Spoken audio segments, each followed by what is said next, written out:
Hey guys, welcome back to another episode of the Music Den. I'm your host, Armando Venditti. Hoping you guys are having a good day. And above all else, that you're indeed looking after yourselves and one another.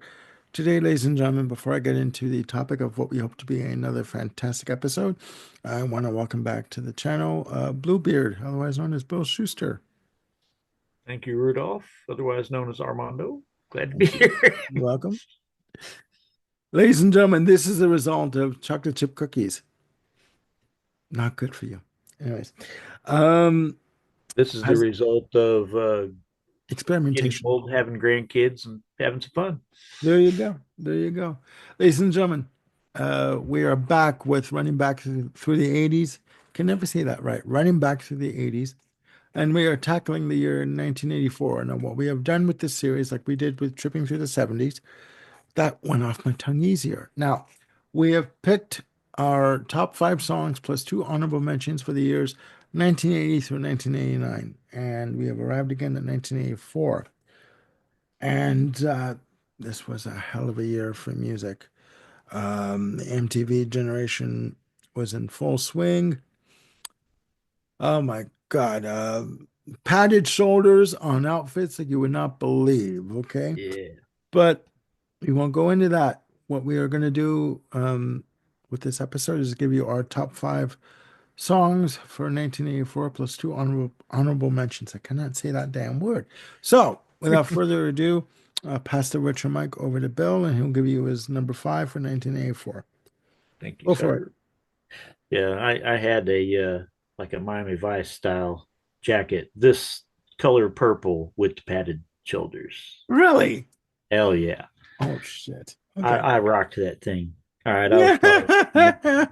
but I had fun. I loved it. It was, the fashions were wild and flashy back then. I was all over the place with the weird shit I wore. Man, it was fun.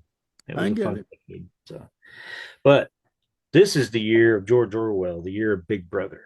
Mm, 1984 is the year we were warned about, much like Prince warned us about 1999. Well, now we're well past both those years. But there we go. so, what did 1984 actually bring? Well, it brought a new superstar. It brought a few new superstars, actually, people who had already had success.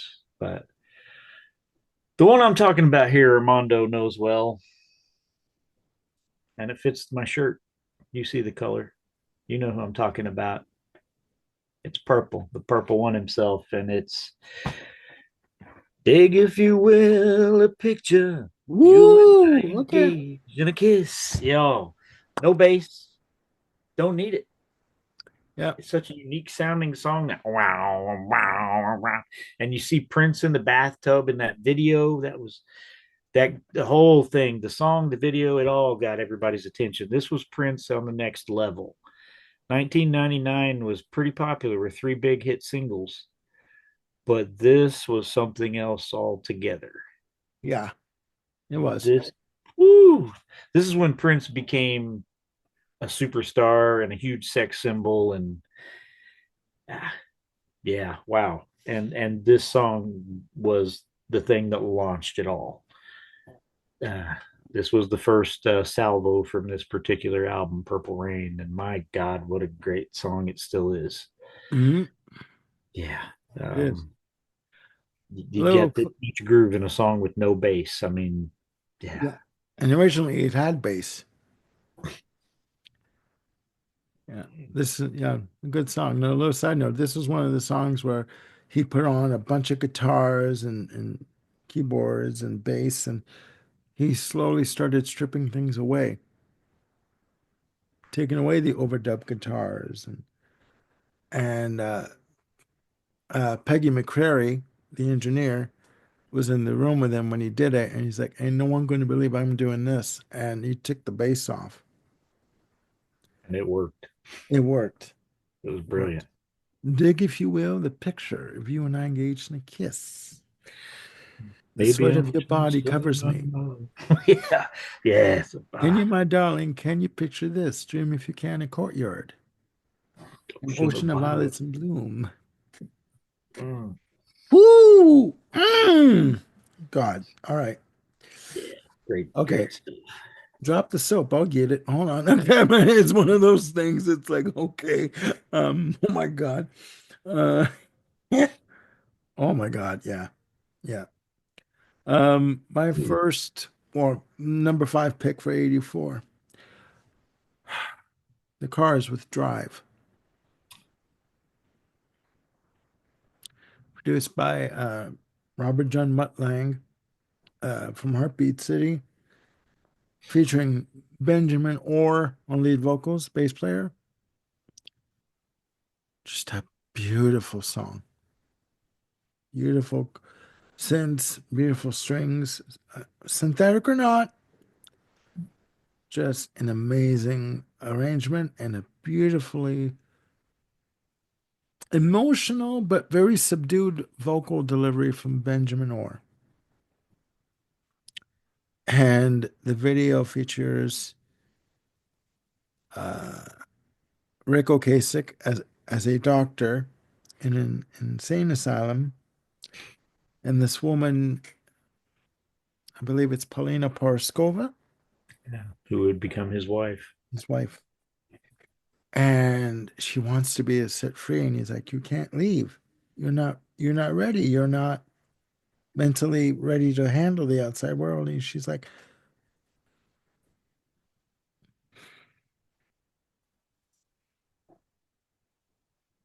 she wants to be let out, and whew,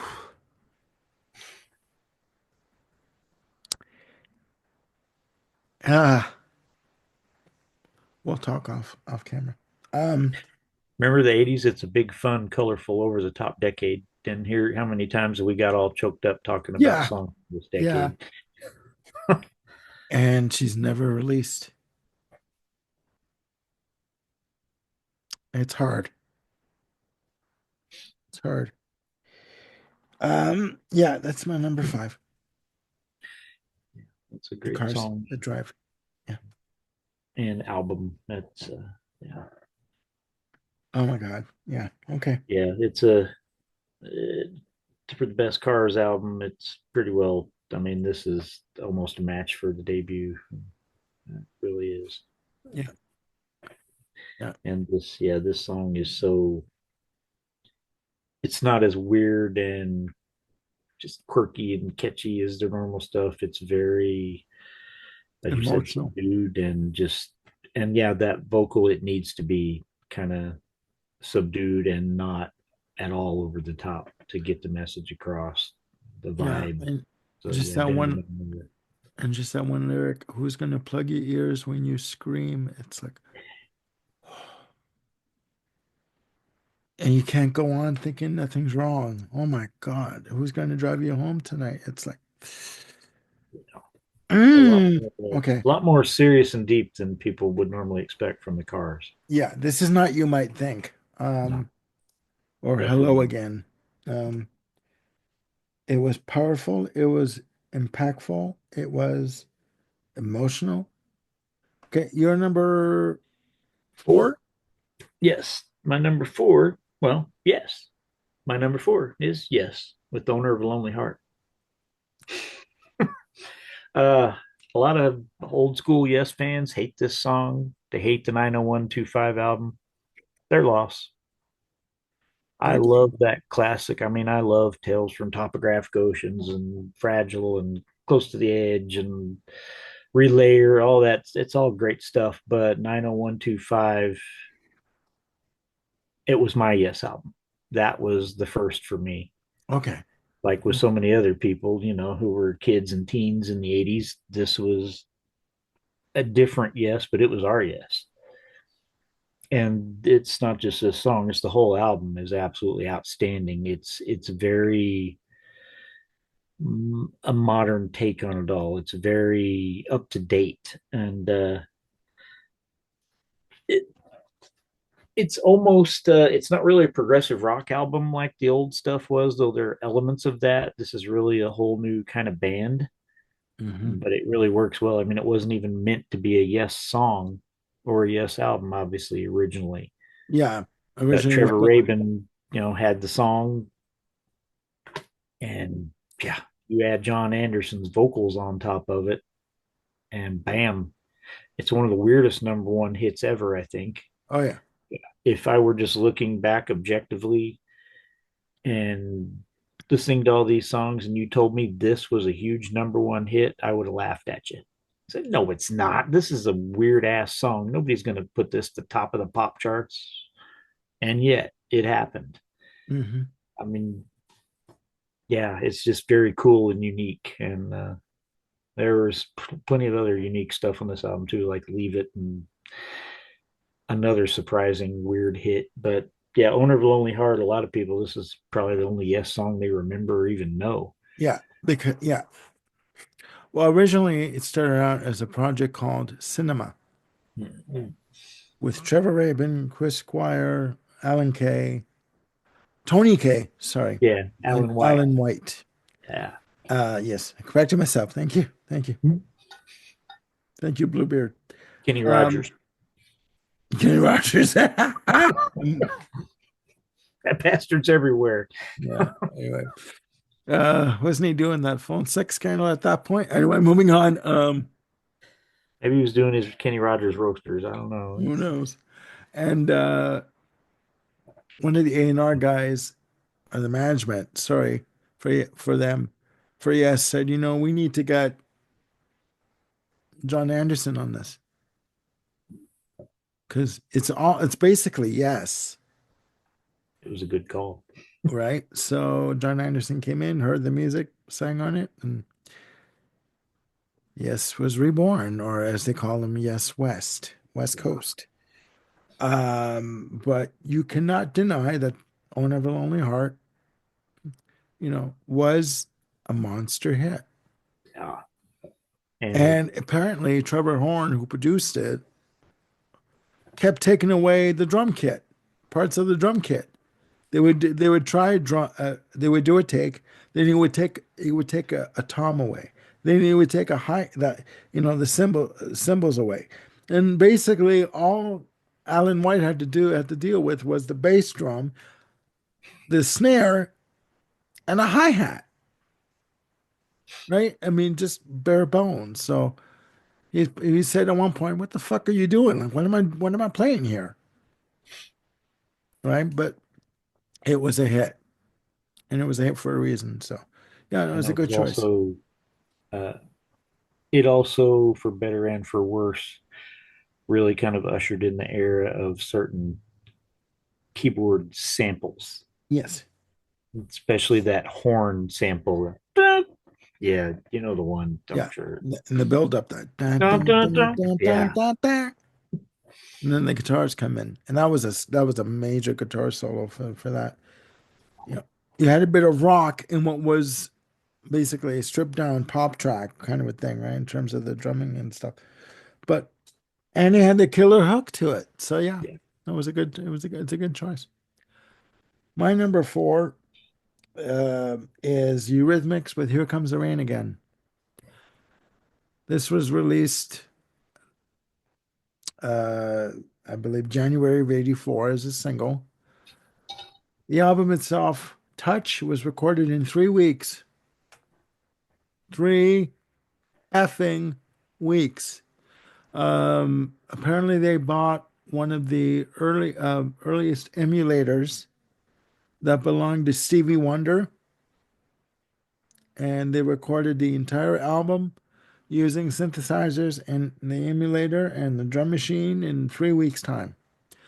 This album also has "Who Is That Girl" and "Right by Your Side," but for me, "Here Comes the Rain Again" with with those lyrics and that emotional delivery that she does, it's just beautiful.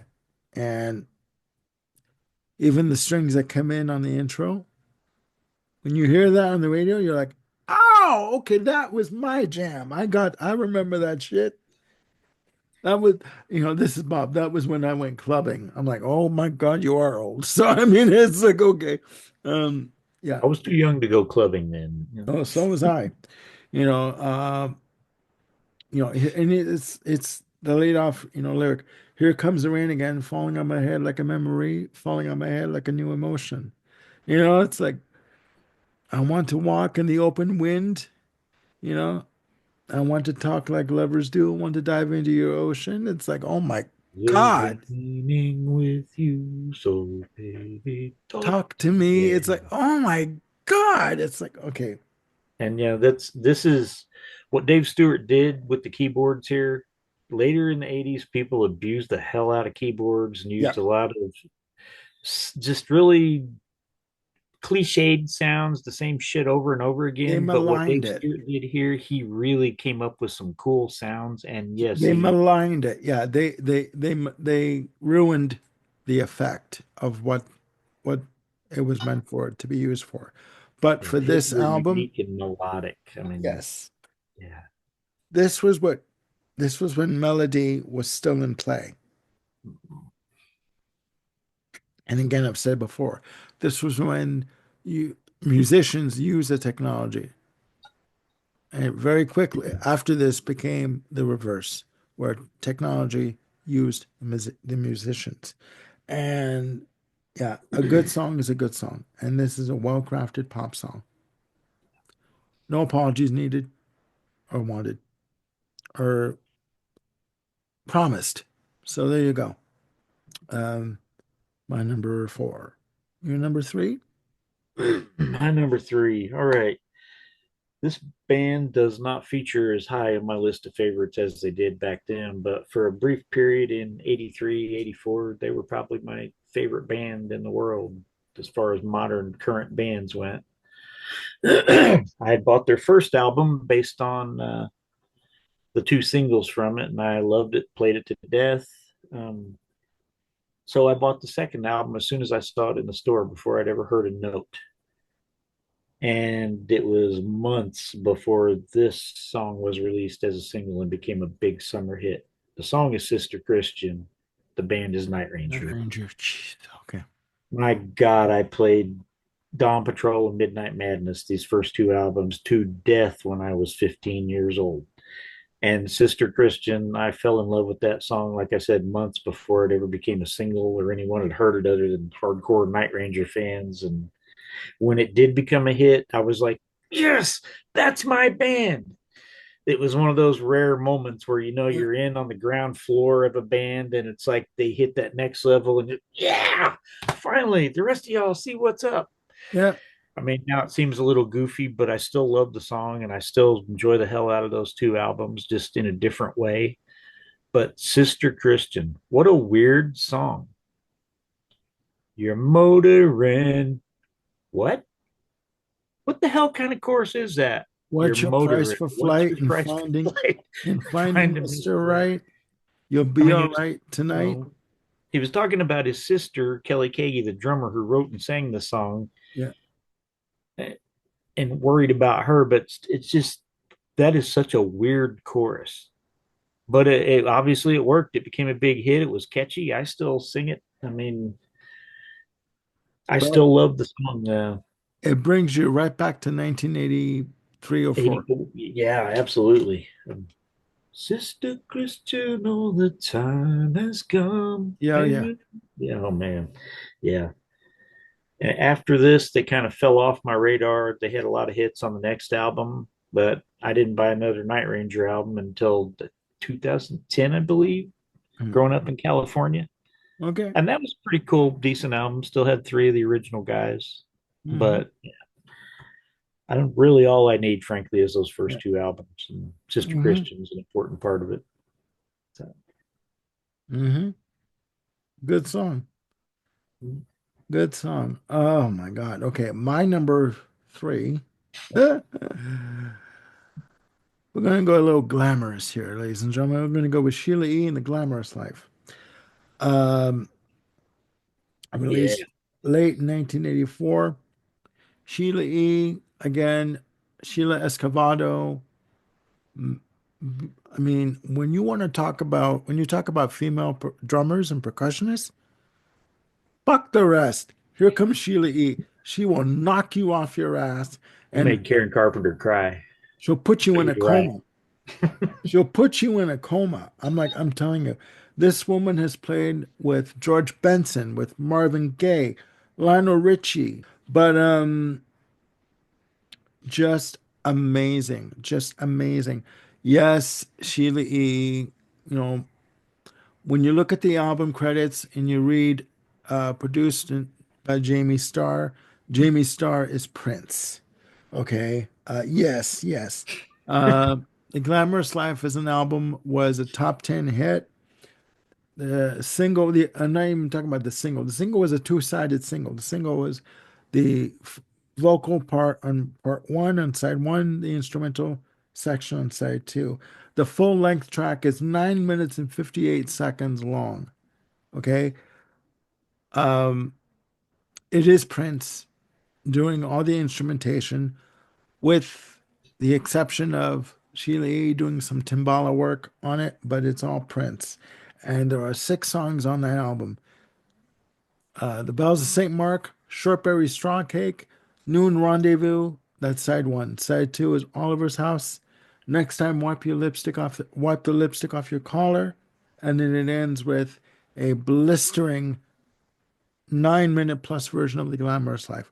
This is dance, funk, R&B, Latin jazz, all rolled up into one. And you know what? I dare you to say that you won't shake your ass when you hear this version. And the version I'm talking about is it starts off with the bass drum that comes in, and then you hear the horns. And when it kicks in full, the cellos come in that do the melody, and then you count in, or as Prince would count in, A, B, C, D, and it jumps right into the track. It is full on dance funk R&B, and it is fucking amazing. All right. Sheila E., it's Prince. But this song had everything to it. And you know what? It's fucking fantastic. That's my number three. So, we're talking about Toto being the wrecking crew of the 70s and 80s. I kind of think Prince was the Gibb brothers of the 80s. I Yeah. mean, what Barry, Robin, and Morris did with everybody producing and writing everything for everybody back in the mid to late 70s into the early 80s, Prince kind of took that ball and ran with it through the rest of the 80s. Well, you know what happened? One of the engineers, David, what's his name? Oh my God. His last name was Jackson. He was the engineer. Bill Jackson. He was the engineer on this session. One day he was coming to the studio and he saw Prince coming out of the studio with a tape in hand, a real tape in hand, and he jumped into his Rolls Royce, purple Rolls Royce, and took off. And Peggy McCrary comes out for a cigarette break, and he says to her, "Where is he going?" "Oh, that's the Sheila E. album, The Glamorous Life. He's just taking it to Warner Brothers to show it to them, to play it for them." He sold, he played for the album, and he sold the album to Warner Brothers, right? So he had that much leeway to do whatever he wanted to do. But amazing, just an amazing piece of work. Okay, you're number two. All right, my number two. Okay. Now I got that fucking melody in my head. Dun, dun, dun, dun, dun, dun, dun, dun, dun, dun, dun. It's like, ugh, All right. Well, some of you may be familiar with the famous, I believe it's Belgian comics featuring the character Tintin. Um, years. there are Thompson and Thompson are a couple of detective goofy characters in that series. Some call them the Thompson twins, Oh, well, okay, go which on. is where the trio, not the duo, the Thompson twins got their name. Hold Me Now is the song. Okay, in the gap, into the Yeah. gap. Yeah. I mean, yeah, this is yeah, Tom Bailey really fucking knocked it out of the park with this one. With the lyrics and the vocals, the music, everything. This is just a beautiful love song. And it's so catchy. I mean, the sounds are very 80s with the keyboards and everything, but it's uh, some of the lines that you ask if I love you. Well, what can I say? You know that I do, and that this is just one of those games that we play. So I'll sing you a new song. Please don't cry anymore. I'll even ask your forgiveness, though I don't know just what I'm asking it for. Whoa, whoa, whoa, Ladies and whoa, gentlemen, whoa. catch Bill at 9 o'clock tonight at Sandy's down the block. Uh, Um, he's amazing. No, I'm serious. No, it's a good song. it really is just And the a Gap, yeah, simple, I have the sweet album. adult love song. And Yeah, they started out a little, their earlier hits, Love on Your Side and Lies. They were, quirky. yeah, I love those songs. They're great, but this, it was a different sort of thing. It really Yeah, was much more emotional, much more pop friendly. Uh, yeah, and obviously, it was a big hit for him. And they had a few follow ups that tried to mine the same territory and yeah. succeeded to varying degrees. Oh, yeah, But this is still, I think, their best. yeah, It was a yeah. well deserved monster hit. I also like Doctor Doctor on the album. That's a great one, too. Yeah. Whew, this is bringing back memories, man, when I had hair. Oh, yeah. The Very Thompson twins are very, very 80s. They could much so. only exist in the 80s. Well, well, very much so. Yeah. All right. My number two is Prince with Let's Go Crazy. Okay. And dearly beloved, we are gathered here today to get through this thing called life. Um, and get through it, he did. Holy shit. And I'm talking about the extended version that starts off the movie. Um, and yeah, this is just like it's it's it's pop, it's perfection confection. It's rock, it's pop, that guitar solo. Um, and there's not really much more to say. It's Let's Go Crazy. Uh, this is at a point where Prince would say in 96 that this was at a point in his career where he could do almost anything and nobody would say no. And I think maybe at one point he started to think maybe people should have said no at some point. But Definitely not he, here, though. yeah, but this was at a point where he, like, for example, the 9 songs that are on Purple Rain, those are not just the songs that are in the movie. You're talking about Purple Rain as, as the main soundtrack. Then you had Apollonia 6, right? Which was Vanity 6 at one point. Then you had uh The Time with Ice Cream Castles. All 3 releases were tied in to obviously the Purple Rain soundtrack. And the Purple Rain soundtrack was going to be originally released as a double album, but what he decided to do, and because he was going to incorporate the Apollonia track, Sex Shooter, and the Jungle Love, and The Bird on the Purple Rain soundtrack. But what he decided to do was to release all 3 albums separately and get all the money from them. Good move business wise. Okay. And he may have said, okay, Wendy Melvoin wrote this on Blue Limousine and Lisa Coleman wrote this. It was all Prince. Let, don't let that confuse you.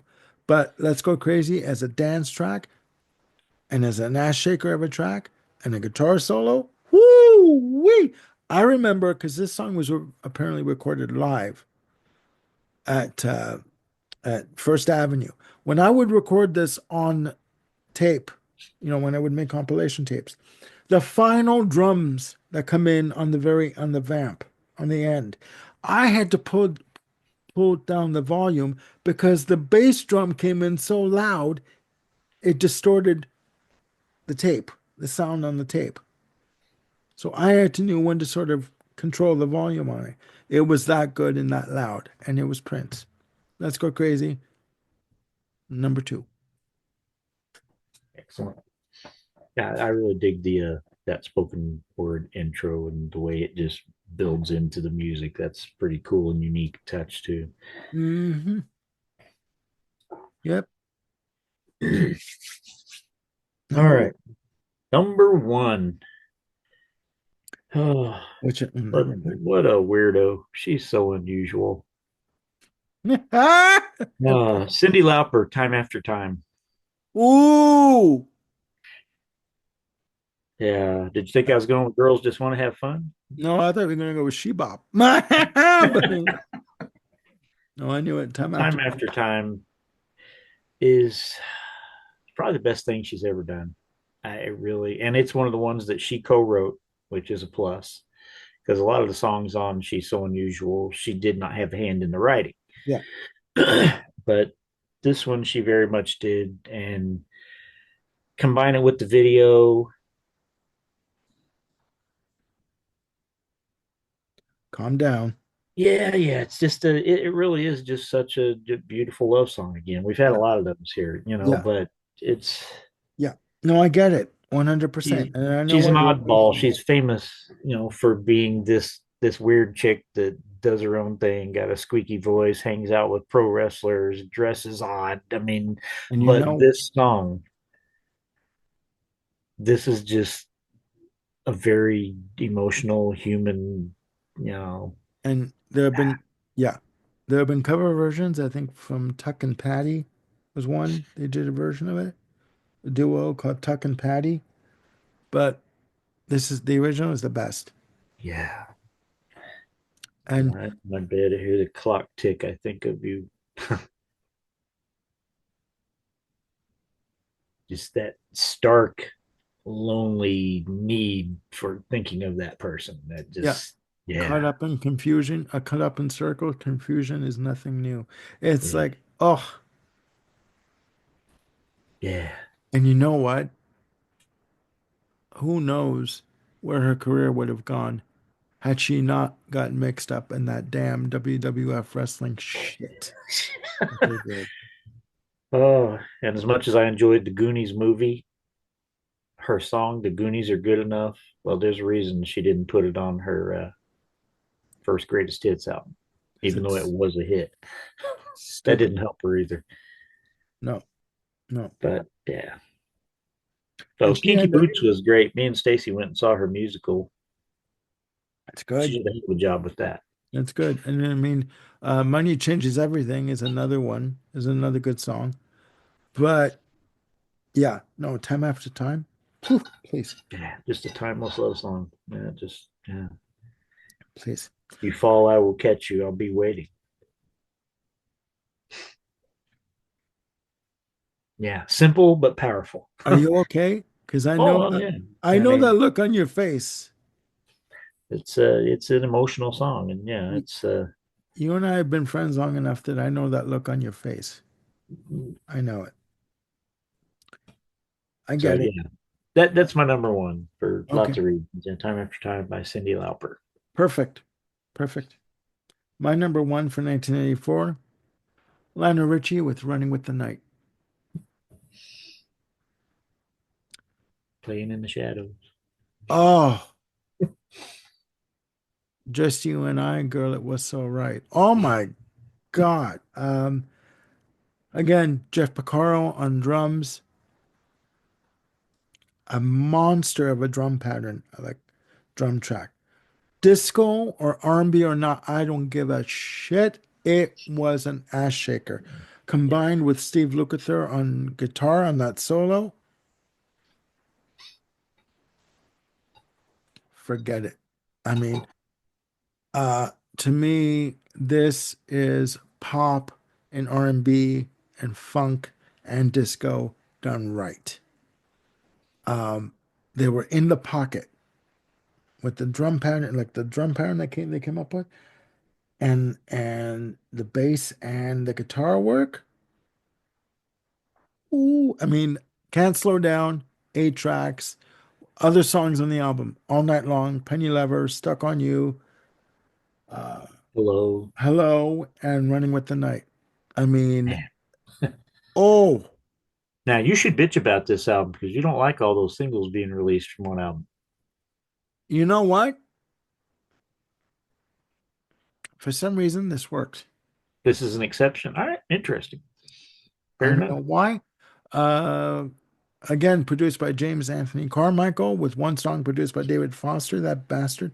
But No douchebag. asshole. He's Uh, like a recurring minor character on this series. he's like a case of herpes that won't go away. Good thing we can't be sued for just our personal opinions about David Foster. We're not Exactly. making any claims about him, just our thoughts, But folks. um, but this is the tie-in with Sheila E. In the video for Running with the Night, it starts off with this couple getting married, and this young one of the I guess bridesmaids or wedding guests is sitting there, and she's like feeling really out of place because everyone has got their significant other, and she's alone. That was Sheila E. in the video playing that character. And on the breakdown section, when the dancers come into the hall, and Lionel Richie comes in and he looks around, he's like dressed like in like a 1930s, 40s, gangster type of like outfit, and he picks Sheila E out and they start dancing. And he takes her, he's like,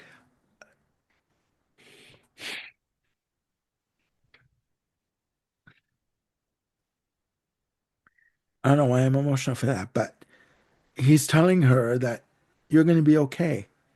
You're not, you're not a nobody. But as production goes, I think it is a classic dance R&B pop track, and you cannot deny the Picaro. I believe I know Jeff Picaro's on drums. I'm not sure if his brother Steve is on keyboards. I would imagine he is, but you cannot deny the combination of Picaro on drums and Lukather on guitar. Bucket. It works. Call it disco, call it R&B, call it pop. Photo. It works.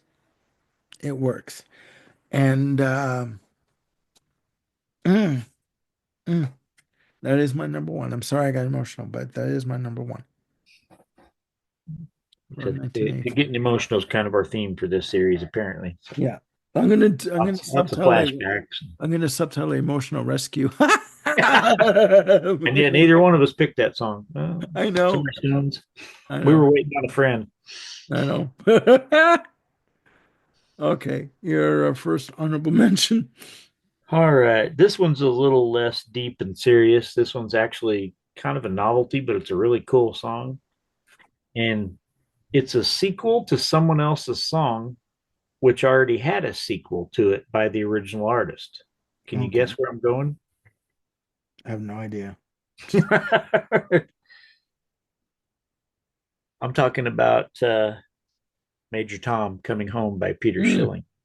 It's the sequel to David Bowie's Space Oddity, that's even though right. David Bowie had already done a sequel of his own called Ashes to Ashes a couple years prior. That's right. That yeah, Yeah. the ash. Yeah, oh my God. So, but yeah, this I absolutely loved this song when it came out. I still think it's an awesome, cool song. I mean, the audacity to make a sequel to someone else's song to begin with is cool. Cheers But for that one. So yeah, he did such a great job of it, though. I mean, just yeah, go to Rockets full. Major Tom says, yeah. Four, three, Give two, my life, one. my Yeah, or it's give like, my wife my love. oh, earth below us. It's like, The oh my silver God. thing falling, floating weightless, coming, Holy. coming Oh my home. God. Oh yeah, it's a Yeah. great song. Oh, yeah. Man, I need another cigarette. That's amazing. That's good. That's So good. good job, Peter Oh, yeah. Schilling, for following up David Bowie. Took his character Major Tom and ran with him, and Yep. yeah, made a worthy sequel. Yep. One hit wonder or not, it worked. And I'm going to go listen to that after the show. Jesus Christ, man. Been a Okay. while since you heard that one. Obviously, you remembered it. You were able to sing it, so Yeah. Not that I could sing it right, but yeah, it doesn't matter. It's yeah, as long as you okay. enjoy singing it. Oh yeah. Oh no, I did. I did. See, to my own ear, I hit the notes. That's what matters. We're not getting paid to sing. No, I know, I know, I know. Um, Okay. Whoo, my first honorable mention is Cool and the Gang with a song called Tonight. Now, this was off an album called In the Heart, featuring the track Joanna, which I love. Joanna, I love you. It's like, oh, mm, mm.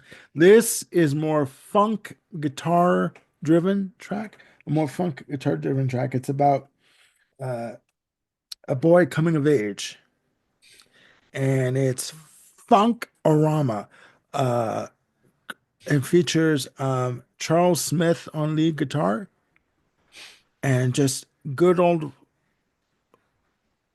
ass shaking funk. And the lead off lyric is goes like this: my 16th birthday, I was so shy, not yet a man, but ready to try. It's like this is where he's coming to his own on um, noticing girls for the first time and wanting to get out and meeting girls and just having his first sexual experience, right? Like losing his virginity. But the track, it is just so uplifting and funky and energetic that you're like you're sitting there, you're tapping your like you're bopping your head, you're like, you know, and the chorus Yeah. goes, tonight, this is the night you'll see the light. Tonight, and it just repeats and then it goes into the first verse. Um, and this is his birthday gift to himself that he finally realizes that he's infatuated with girls and he wants to, you know what I mean? But it is just so fucking infectious as a dance track. Uh, yeah, it's my first honorable mention. I cannot say that word. Honorable mention for 1984 with Quill and the Gang and Tonight. I think that's it was a big hit at the time, but I kind of feel like that's one of their forgotten hits at this It point in time. is. It is. Joanna and the title song In the Heart, the title Hmm. track, got more attention. But this one, it's funk, it's R&B, but it's also down and dirty. It's just got enough slinkiness to it that it's like, you know what? Yeah, let's get a little sweaty here. Let's get a little dirty. You know what? Goes back to old school 70s Cool in the Gang. Yeah, it's like fuck it. Let's just dance our asses off and sweat, and whatever slides off, slides off. Who gives a shit? Let's go. You know what I mean? So yeah, yeah. But you remember that song, right? Yeah. Like, ooh, wee. Mm, mm. Go ahead. All right. My final honorable. Well, we've been joking about him, and I talked about him and mentioned one of his songs on a previous episode. That was Coward of the County. Yeah, I'm talking about Kenny Rogers. But Kenny's not alone. He's got a secret weapon, Okay. and her name is Dolly Parton. Islands in the And stream. damn right, Islands in the Stream. You know what? I love this song more now than I did then. Oh, I okay. liked it all right then, but now I fucking love this song. And there's one particular part that always gets me.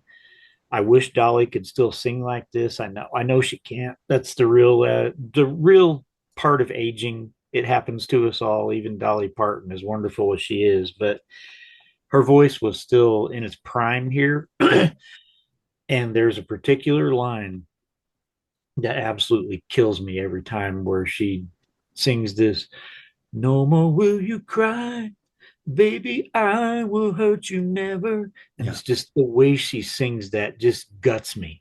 yeah. It seems so sincere and just it warms me inside. It just I get amazing. it.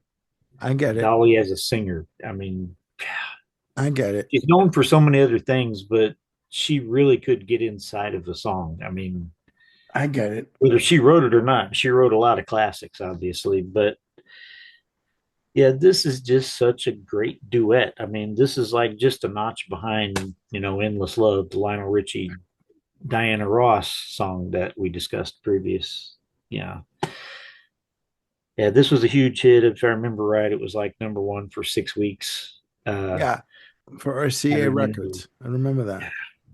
Yeah. And it was a Barry Gibb written track.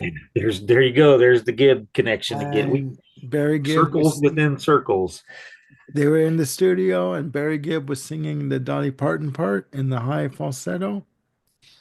And he's thinking, he says to Kenny Rogers, gonna say Kenny Loggins. He says to Kenny Rogers, he says, you know who we need for this? Dolly Parton. Good call. So he calls her. She goes in, nails it. One take, I believe. Boom. All right. And for my last honorable mention for 1984, we're going in a whole other direction. You want to talk about one hit wonders? How about how about a little scandal Oh with yes. The Warrior? All right. Now I'm gonna argue the one hit part later, but go on because this is a No. great theme. Okay. Patty Smythe and Scandal with The Warrior. You're questioning me on my show? No, no. I mean, no, okay. Um, I'll explain. Go ahead. Released in 84. This is, I know the one you're talking about, but There's three. mm, All right, it- go ahead. Go ahead. no, We'll get to that. no, it was released in 80. The album was released in 83, but this song carried over into 84. It was on the list on the. I was looking through the list for 1984 on the Hot 100, and this was on. It reminded me of like, oh, that's um. It's to me, it's a well-crafted pop rock track. Uh, her vocals are done very earnestly, very emotionally, very heartfelt. You know, shooting out the walls of heartache, bang bang, I am the warrior. It's like, and it's talking about someone who is basically a Casanova, who is running around, sleeping with any woman that would look his way, give him more than two looks, and she's on her back or on top of him. Um, but then she's basically saying, eventually you're going to meet your match, and they're not going to take what you're offering to give. But it's done in such a well-crafted way in terms of the melody, in terms of the production, in terms of the guitar work that's done on it. Uh, and just lyrics like "I don't want to tame your animal style." Uh, it's just I'm it's still wild. Yeah. yeah, and it's like, but it's done in such an emotional, heartfelt way that it had hit written all over it, right? Yeah. Um, that's my last honorable mention for 1984 or slash 83, 84. Thanks, Bill. With Scandal with the Warrior. What were you going to correct me on, kind sir? You're lucky I love you dearly, but go Uh, on. all right. Well, I'll get to that momentarily, but I will comment on this song also. Oh, wait a minute. They I did do, sorry, go on.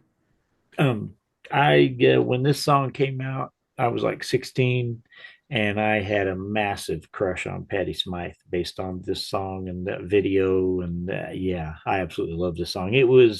I really wanted to put it on my list. It was hard to leave it off, so I'm glad you picked it.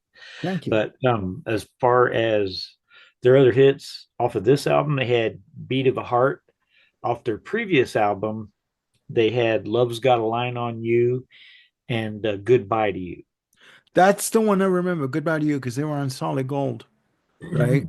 And doing it, lip syncing to it. And Patty Smythe said in one of the shows, one of the interviews, what the hell does it what the hell were they doing? Like, we're lip syncing to it, but why do I have like a female dancer riding around me when like I'm singing goodbye to you? It's like, what sense does that make? Darcel or not, which Darcel was the principal dancer on Solid Gold, not that I remember this stuff, but it's like, what does that have to do with a rock song? You know what I mean? Goodbye to you. Like she's saying, fuck you. I don't want to be with you anymore. Goodbye to you. And this woman's like, oh, look at my gotchis here. You know what I mean? It's like it's got nothing to do with the rock song, right? So yeah, but The Warrior is the only song I remember hearing from them at the time. Do you remember Love's Got a Line on You? No, I don't remember. Love is gonna get you. Love is gonna find you. Love is right behind you. Love has got a line on See, you you. know what? Oh, if I heard it, I would probably remember it, but I don't remember it. So this is the only one It I may now remember. it may not have been a hit in Canada.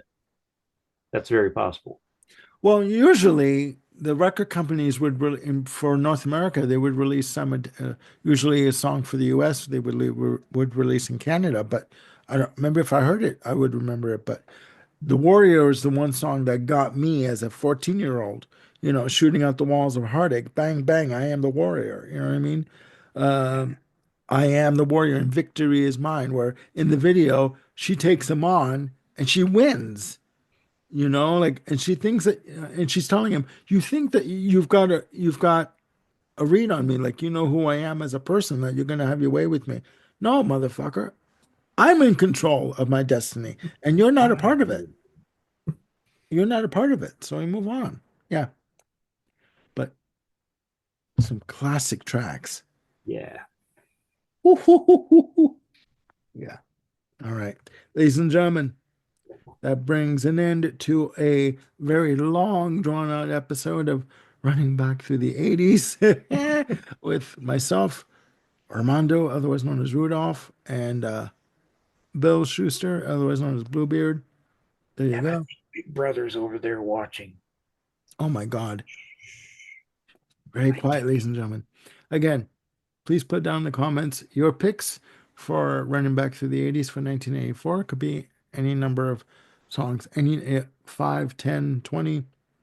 Couple of honorable mentions or as many as you want. The point is that we're enjoying running back through these time periods of the 70s and of the 80s, and hopefully listening to these or being reminded of these songs brings back some memories for you. All right. And again, I want to thank Bill for joining me on this run of episodes. It's been fun so far.